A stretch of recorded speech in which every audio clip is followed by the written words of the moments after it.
Hi, back again for part 4. So we've looked at a bit of the philosophy surrounding this construct of a map of human reality and experience. Let's look at the map in a more technical way.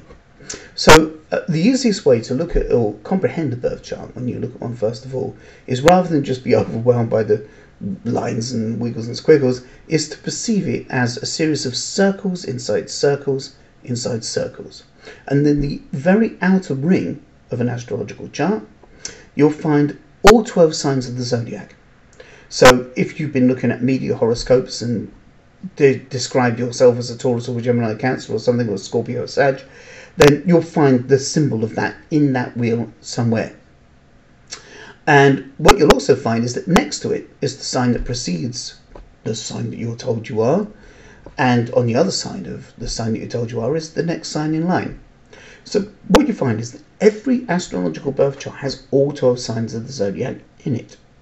Likewise, we as human beings comprise of all of these qualities. Every single human being has the same mineral compounds. We've all got bits of gold in us, carbon, bits of hydrogen, right? But with different mixtures of those things, and that's what the chart looks at, is the mixtures of the stuff. But the basic components we've all got. So every single human being has all 12 signs of the zodiac in their chart. So when you see these things in the newspapers and stuff, they say, well, you're a Leo, so you get on well with Sagittarius and Aries and maybe Aquarius. That might be true, but it's also true that someone who describes themselves as a Leo can get on well with a Cancer, with a Gemini, with a Taurus, with an Aries, because you have all of those qualities in your chart. Therefore, they're all available to you as a human being. So we all have potentials for optimism, pessimism, impetuosity, caution, fear, adventurousness, courage. We all have those things, right? And whether or not they're salient and at the surface or pushed into the background, that's another matter. That doesn't mean they're not available. That just means we're not using them. But they are available. So the idea that there is a very narrow band of human beings that you can relate with is, I think, very detrimental to human potentials, because you can do so much, you can be so much more, you can find so much more variety and richness and joy in life by reaching out to people who are unusual and different to you. The tapestry of human experience is so broad and so wonderful. Yes, there are a lot of people whose models of reality are quite different to yours. So if you're a socialist and you find yourself talking to someone who's a capitalist, there could be variations. But how interesting is that? I'm so curious about human nature. I know when I was about 16, I was in the dentist chair and he goes, doing this. Excuse me, can I ask you something? And he stopped and he said, what? I said, what do you get from doing this? What is it about the amount 6 years training or whatever it is? And then you actually want to spend all day looking in someone's mouth going, Why? Why? What? So I'm like that about all human beings. I find even if people do stuff that I think is crazy or bizarre or just really, worthy of deeper investigation, then you kind of, but what is it? What is it that drives the people? What is it that does that? So a lot of astrologers are struck by this insatiable curiosity about the human condition and what it is about that. So all zodiac charts have all 12 signs of the zodiac around them. All birth charts have that. And then within the next band inside an astrological chart, you'll find the symbols of the planets. And we've talked about those a little bit already. An easy one to find is this crescent moon, which symbolises the moon.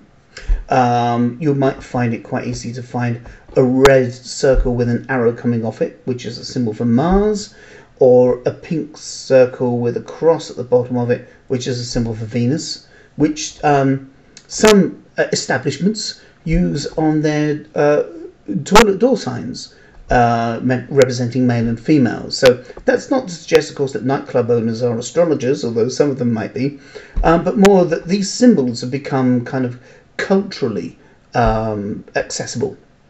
So you find them as general representations of male and female.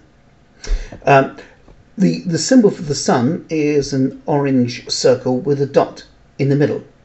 I'll do that here. A dot in the middle. There you go. That's what you look for. The orange circle with a dot in the middle. And this symbolises the fact that we are the centre of the solar system, or it seems like that. We are at the centre of our lives, and the sun is at the centre. All the planets revolve around it. And likewise, we want to be at the centre of our life, and we want life to revolve around us. Right? Yeah, we do. The only thing is, of course, that all the other people in our lives, they have sun signs too. So they want us to revolve around them. So you end up having to compromise and balance and find a way of being able to get people to revolve around you, but at the same time, you revolve around them. Yes, the tricky, slippery waters of human relating. Now, the sun shines. When the sun shines, we feel good. You know, the life is full of bright, vibrant colours, and we feel confident and positive to be alive. When the sun doesn't shine, the life seems kind of flat and grey. And likewise then, the sign that the sun is in at the time we're born shows what things we can do to make our lives seem vibrant and colourful.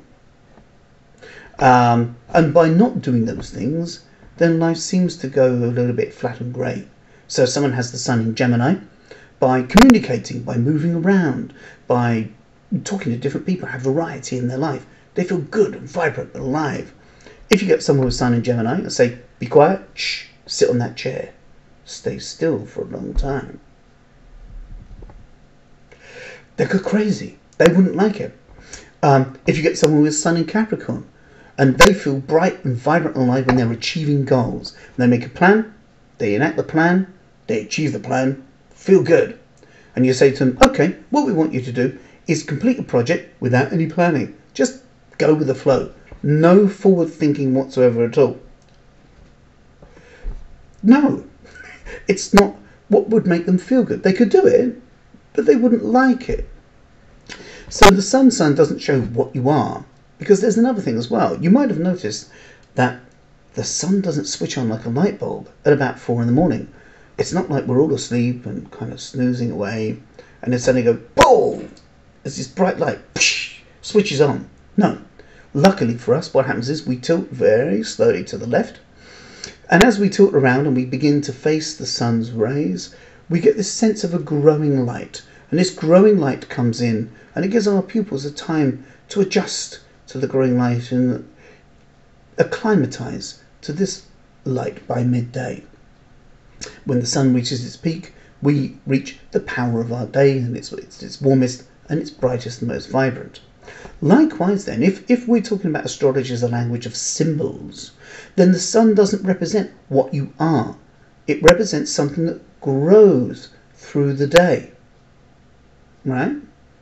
So Jung, for example, he looked at astrology and alchemy and all sorts of other esoteric things, and he said that life for a human being can be likened to a day. When we're all born into a world full of shadows that could swallow us up. Likewise, at the beginning of the day, the sun can barely cast a shadow. It's not until about 10 o'clock in the morning, let's go this way, it's not until about 10 o'clock in the morning that the sun's reached enough of a peak that you can feel the strength of the sun's rays on your arms. Right? Likewise, it's not until we're about 30 that it's sort of obvious that we've arrived, we're here, we're making an impact, making a stamp on the world.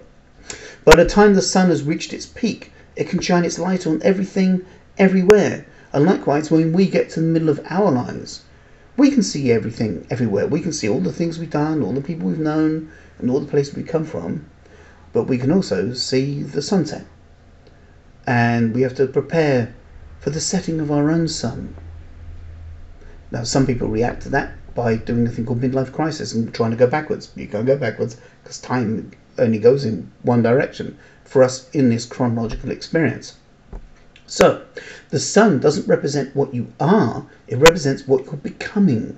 So people with the sun in Virgo aren't Virgoan full strength when they're children. They grow into Virgo qualities. A person who's got sun in Scorpio isn't full of scorpionic stealth to begin with. It's something they grow into and learn. They learn personal power. How does a human being learn personal power? by having encounters with human beings and circumstances of where they feel powerless. And it's by encountering powerlessness that we learn how to muster our own personal power. It's by encountering chaos and disorganization that we learn how to organize and articulate things. So, although sun sign columnists talk about people who are Tauruses and Geminis and Virgos and Scorpios and Capricorns and Aquarians and so on, as if they are a done deal, fixed, set from childhood. This is you. One single paragraph which will maintain its way through the whole of your life. In actual fact, it's not the case. The sun itself represents something that grows through time.